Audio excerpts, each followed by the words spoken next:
माँ ब्रह्मचारिणी की कथा। या देवी सर्वभूतेषु माँ ब्रह्मचारिणी रूपेण संस्थिता। नमस्तस्यै नमस्तस्यै नमस्तस्यै नमो नमः। माँ ब्रह्मचारिणी की कृपा सदा आप सभी पर सदैव बनी रहे। आज के इस वीडियो में आप सुनेंगे माँ ब्रह्मचारिणी के दूसरे स्वरूप यानी कि माँ ब्रह्मचारिणी की संपूर्ण कथा। नवरात्रि के दिनों में जो भी भक्त सच्चे और पवित्र मन से इस कथा का पाठ करता है तथा सुनता है, माँ भगवती की कृपा उन सभी पर जरूर होती है। माँ ब्रह्मचारिणी की पूजा नवरात्रि के दूसरे दिन की जाती है। ब्रह्मचारिणी का अर्थ होता है तप का आचरण करने वाली देवी। ब्रह्मचारिणी की पूजा करने वाले भक्त को अपने हर काम में सफलता प्राप्त होती है और वह हर ओर विजयी होता है। माँ ने अपने इस स्वरूप में सफ़ेद वस्त्र धारण किए हुए हैं। माँ की दो भुजाओं में, दाहिनी भुजाओं में जप माला और बाईं भुजाओं में कमंडल है। इनकी पूजा करने से भक्त के अंदर जप और तप की शक्ति बढ़ती है। माँ ब्रह्मचारिणी अपने भक्तों को संदेश देती हैं कि परिश्रम से ही सफलता प्राप्त की जा सकती है। भगवान शिव को पति रूप में प्राप्त करने के लिए माँ ब्रह्मचारिणी ने अत्यंत कठिन तप किया था। शिव पुराण में वर्णन मिलता है कि श्री ब्रह्मा जी के आदेशानुसार भगवान शंकर जी को पति रूप में प्राप्त करने के लिए देवी पार्वती ने कठिन तप किया था। ब्रह्मा जी के आदेश के बाद महर्षि नारद जी ने देवी पार्वती को पंचाक्षर मंत्र यानी शिवाय नमः की दीक्षा दी थी।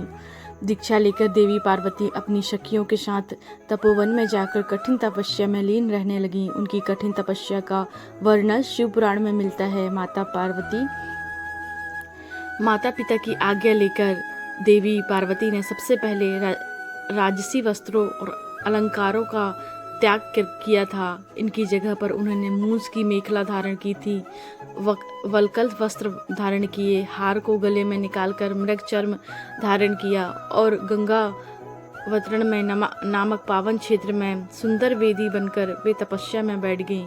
अपने मन और सभी इंद्रियों को निग्रह कर सभी इंद्रियों को अपने वश में कर देवी पार्वती ग्रीष्म काल में अपने चारों ओर अग्नि जलाकर बीच में बैठ गईं और ऊपर से सूर्य के प्रचंड ताप को सहन करती हुई वे अपने तन को तपाती रहीं। वर्षा ऋतु में वे खुले आकाश के नीचे शिलाखंड बैठकर दिन रात की जल की धारा से अपने शरीर में सींचती रहीं। भयंकर शीत ऋतु के जल में बीचों बीच रात दिन बैठकर उन्होंने कठिन तप किया। इस प्रकार निराहार रहकर देवी पार्वती ने पंचाक्षर मंत्र का जप करते हुए सकल मनोरथ पूर्ण करने वाले भगवान सदाशिव के ध्यान में अपने मन को रमा दिया। अपनी पुत्री को विवाह योग देखकर माता मैना और पिता हिमालय को अपनी पुत्री के विवाह की चिंता हुई। इतने में महर्षि नारद राजमहल में पहुंच गए। अपने महल में महर्षि को विराजमान देख राजा रानी ने अपनी पुत्री के भविष्य के विषय में उनसे पूछा। त्रिकालय सर्वज्ञ तुम, गति सर्वत्र तुम्हारी, कहूँ को सुता के दोष गुण, मुनिबर हृदय विचारी। अर्थात हे मुनिवर, आप त्रिकालज्ञ और सर्वज्ञ हैं, आपकी सर्वस्त्र पहुँच है, अतः आप हृदय में विचार कर कन्या के दोष गुण कहिए। नारद जी ने देवी पार्वती का हाथ देखकर भविष्यवाणी की। सब लक्षण संपन्न कुमारी हो ही सतत पियहि प्यारी, सदा अचल एहि कर अभिहाता, एहि ते जेशु पेहि पुतुमाता। अर्थात कन्या सब सुलक्षणों से संपन्न है, यह अपने पति को सदा प्यारी होगी, इसका सुहाग सदा अचल रहेगा और इसके माता पिता यश पावेंगे। राजा हिमालय ने प्रश्न में बेटी के अवगुण पहले पूछे थे, किंतु देवर्षि नारद ने पहले पार्वती जी के गुणों का बखान किया। नारद जी चतुर और मनोवैज्ञानिक वक्ता थे, वे सबके मन की बातें पढ़ लेते थे, इसलिए देवी पार्वती के माता पिता से उनके दिव्य गुणों की चर्चा करते। सद्गुणों की एक लंबी सूची नारद जी ने उनके सामने प्रस्तुत की। लेकिन जब पार्वती के पिता ने पूछा कि देवर्षि, मेरी पुत्री में अगर कोई दोष हो तो वह भी बतला दीजिए मुझे, तब देवर्षि नारद बोले, सुनहु जे अवगुण द्विचारी, यानी कि आपकी पुत्री में 2-4 अवगुण भी हैं, उन्हें भी आप सुन लो। जोगी, जटिल, अकाम मन, नगन, अमंगल वेश, अश्वामी एहि कही मिलहि पुरह हस्त असि देख रेख। नारद जी कहने लगे कि पार्वती पुत्री सर्वगुण संपन्न है, परंतु योगी जटाधार निष्काम हृदय नंगा और अमंगल वेश वाला ऐसा पति में उसको मिलेगा। इसके हाथ में ऐसी ही रेखा पड़ी है। नारद जी के मुंह से यह बात सुनकर देवी पार्वती के माता पिता बहुत उदास हो गए, किंतु देवी पार्वती मन ही मन बड़ी प्रसन्न हुई। जो विबाहु संकर्षण होई, दो गुण सम सब कह सब कोई।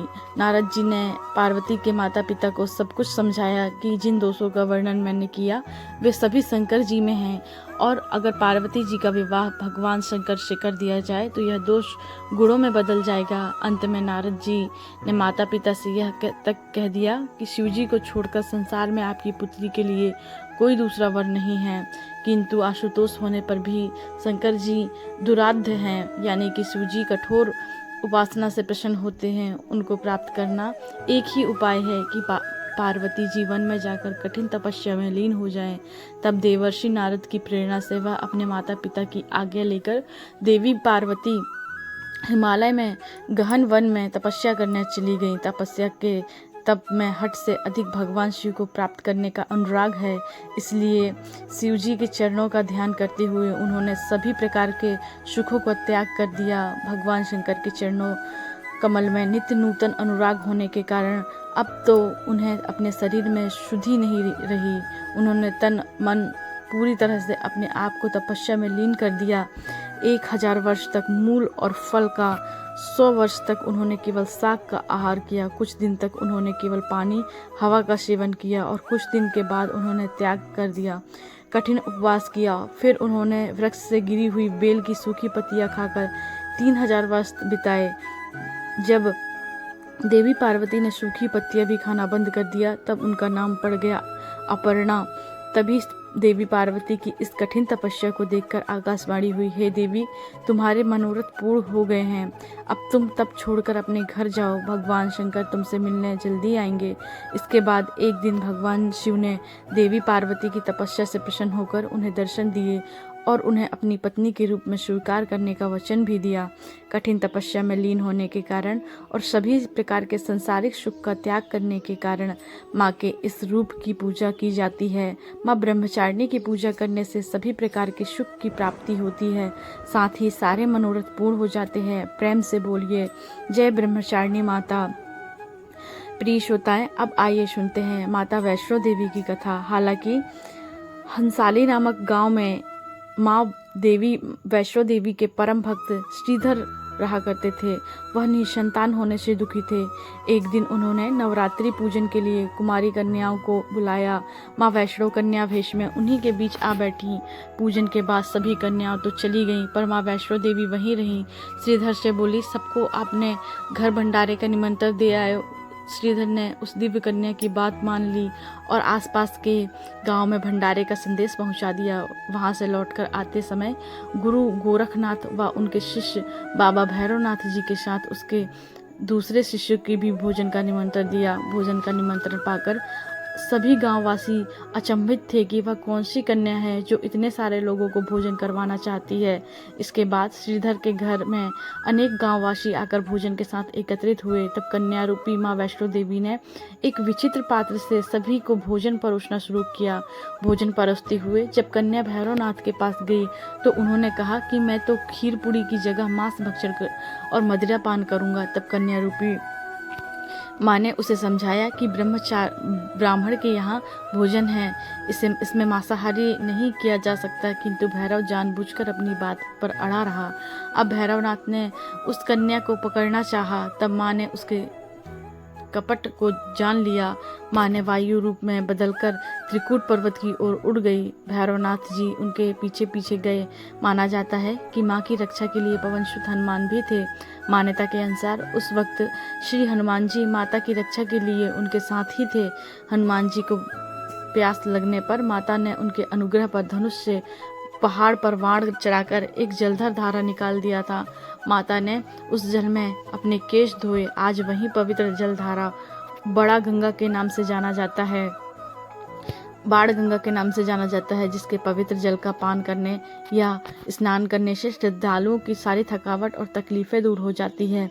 इस दौरान माता ने एक गुफा में प्रवेश किए और 9 माह तक तपस्या की। भैरवनाथ जी ने उनके पीछे वहां तक आ गए। तब एक साधु ने भैरवनाथ जी से कहा, तू जिसे एक कन्या समझ रहा है वह आदि जगदम्बा है, इसलिए उस महाशक्ति का पीछा छोड़ दे।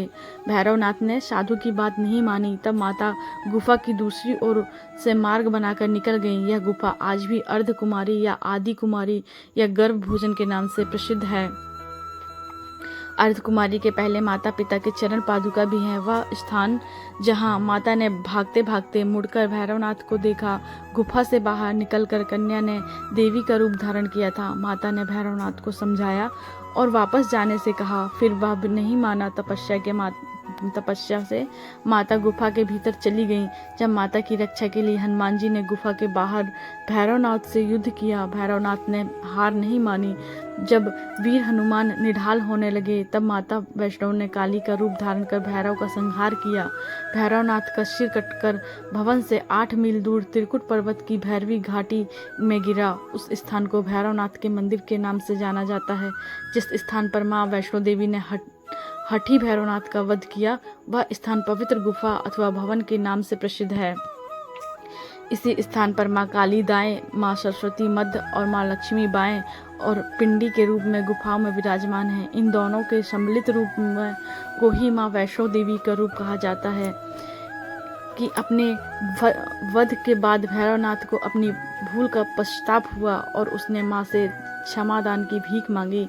माता वैष्णो देवी जानती थीं कि उन पर हमला करने के पीछे भैरवनाथ जी का प्रमुख इच्छा मोक्ष प्राप्त करने का ही था। उन्होंने न केवल भैरवनाथ जी को पूर्व जन्म के चक्र से मुक्ति दिलाई, बल्कि उन्होंने वरदान देते हुए कहा, हे भैरवनाथ, मेरे दर्शन तब तक पूरे नहीं माने जाएंगे जब तक कोई भक्त मेरे बाद तुम्हारे दर्शन नहीं करेगा। उसी मान्यता के अनुसार आज भी भक्त माता वैष्णो देवी के दर्शन करने के 8 किलोमीटर की खड़ी चढ़ाई चढ़कर भैरवनाथ जी के दर्शन को जाते हैं। इसी बीच वैष्णो देवी ने 3 पिंडे सिर सहित एक चट्टान का आकार ग्रहण किया और सदा के लिए अंतर्मग्न हो गई। इसी बीच माता वैष्णो देवी ने पंडित श्रीधर को स्वप्न में सब कुछ बताया।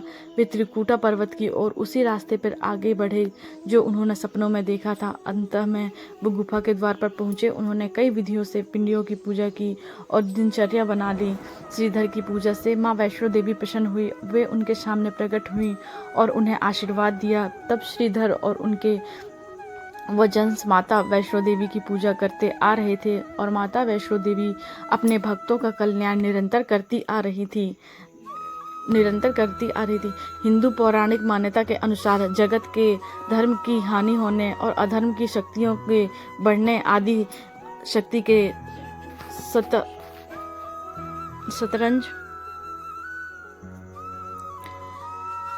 तम 3 रूप सरस्वती, महालक्ष्मी, महादुर्गा ने अपने सामूहिक बल धर्म की रक्षा करने के लिए एक कन्या प्रकट की। यह कन्या त्रेता युग में भारत के दक्षिणी समुद्री तट रामेश्वरम में पंडित रत्ना की पुत्री के रूप में अवतरित हुई। कई साल में संतानहीन रत्ना ने बच्ची को त्रिकटा नाम से दिया, परंतु भगवान विष्णु के अंश से प्रकट होने के कारण वैष्णवी नाम से विख्यात हुई। लगभग 9 वर्ष होने पर उस कन्या को जब यह मालूम हुआ कि भगवान विष्णु ने इस भूलोक में भगवान श्री राम के रूप में अवतार लिया है, तो वह भगवान श्री राम को पति मानकर उनको पाने के लिए कठोर तप करने लगी।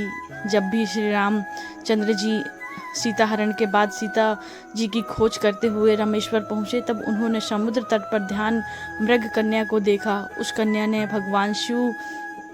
भगवान श्री रामचंद्र जी से पत्नी के रूप में स्वीकार करने को कहा।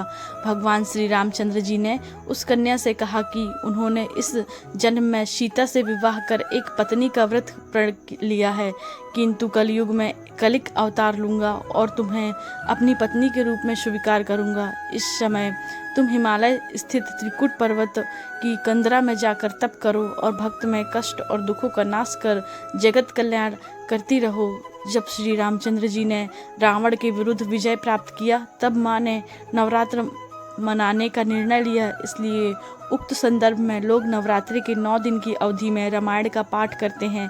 श्री रामचंद्र जी ने वचन दिया था कि समस्त संसार द्वारा माँ वैष्णो की स्तुति की जाएगी और त्रिकुटा वैष्णो देवी के रूप में प्रसिद्ध होगी और सदा के लिए अमर हो जाएगी। प्रेम से बोलिए जय माँ वैष्णो देवी, जय भैरवनाथ बाबा की। प्रिय श्रोताओं, अब सुनिए, आइए सुनते हैं माता रानी की दूसरी कथा। एक राजा और एक रानी थे। बहुत दिनों तक उन्होंने कोई संतान नहीं हुई। कई तप करने के बाद कई सालों बाद उन्हें एक संतान की प्राप्ति के रूप में हुई। जब राजा और रानी बहुत खुशी से अपना राजपाट संभालने लगे, कई दिनों तक ऐसा चलता रहा। देखते देखते पुत्र 4-5 साल हो गए। एक दिन की बात है, रानी दोपहर में बच्चे के साथ सो रही थी और बच्चे की नींद खुल जाती है। वह उठकर बाहर की ओर जाने लगा। क्योंकि उसे बाहर जाने नहीं दिया जाता, तो वह माँ को सोता देखकर उसके मन में बाहर जाकर उम्र के बच्चे के साथ खेलने की इच्छा छिपकर बाहर चला गया। वह खेलते खेलते बहुत दूर चला गया और किसी दूसरे गांव में जा पहुंचा।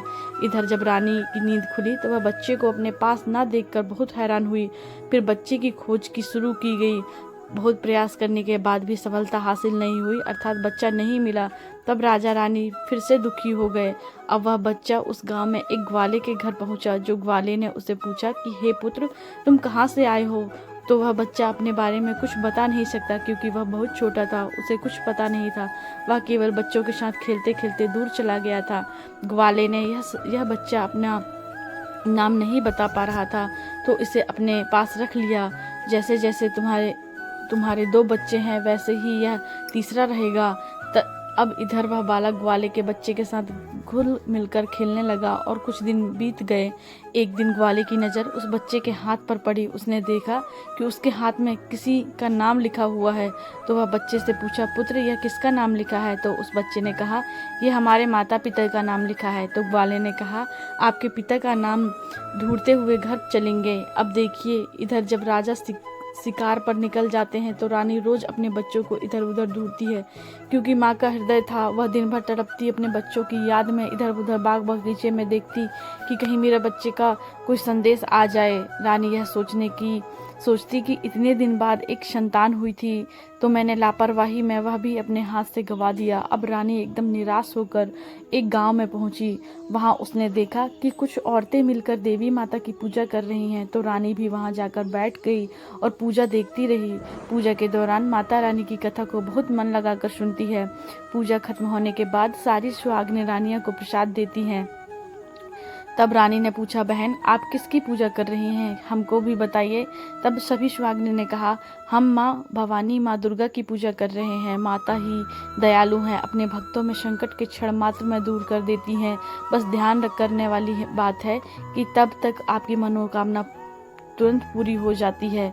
जब आपकी मनोकामना पूरी हो जाए तो आप तुरंत माँ देवी की पूजा करें। आप मन्नत मानती हैं तो उसे पूरा करें। मनोकामना पूर्ण होने के बाद माता रानी की पूजा तुरंत कर लेना चाहिए, उन्हें टालना नहीं चाहिए। रानी ने अपने मन में सोचा कि अगर माँ भवानी, माँ दुर्गा ने हमारा बच्चा सकुल वापस कर दिया, पहुँचा दिया, तो हमें किसी तरह से सभी सुहागिनी के साथ माता रानी की पूजा करेंगे।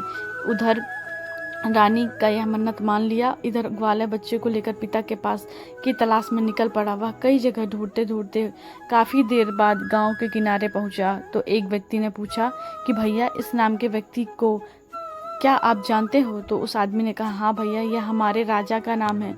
उनका पुत्र खो गया है, वह उन्हीं का पुत्र है। यह बताकर ग्वाला को घर का पता बताया। ग्वाला जब बच्चे को लेकर राजा के द्वार पर पहुंचा तो रानी ने अपने बच्चे को देखकर लिपट कर रोने लगी, बार बार ग्वाले को धन्यवाद करने लगी। तो राजा ने पूछा, भाई, इसको आपने कहाँ पाया था? तो ग्वाले ने कहा, राजा साहब, यह बालक घूमते घूमते हमारे गांव पहुंचा था। तब हमने इसका पता पूछा। बालक कुछ नहीं बता सका। एक दिन खेलते खेलते मेरी नज़र इसके हाथ पर गई, तो उसमें लिखा था, आपका नाम लिखा था। उसी नाम के सहारे हमने इसको आप तक पहुंचा दिया। प्रिय भक्तगण, रानी की खुशी की सीमा ना थी। रानी ने राजा से कहा, ग्वाला को खूब धन दौलत देकर विदा कीजिए। लेकिन ग्वाले ने कुछ नहीं लिया और कहा, जितनी खुशी आपको है अपना पुत्र पाकर उतनी खुशी भी मुझे है। मैंने धरोहर को आप तक पहुंचाया।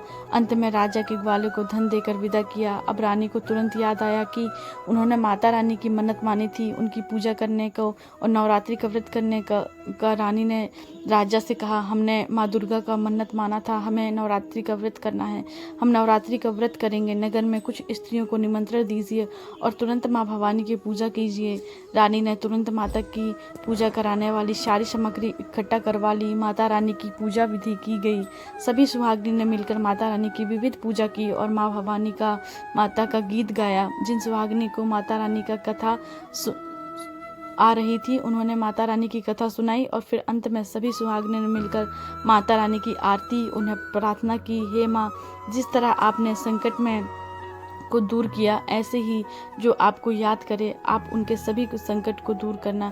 हे माँ, आपका स्वभाव बड़ा ही दयालु है, बड़ा ही सहज है, बड़ा ही कृपालु है।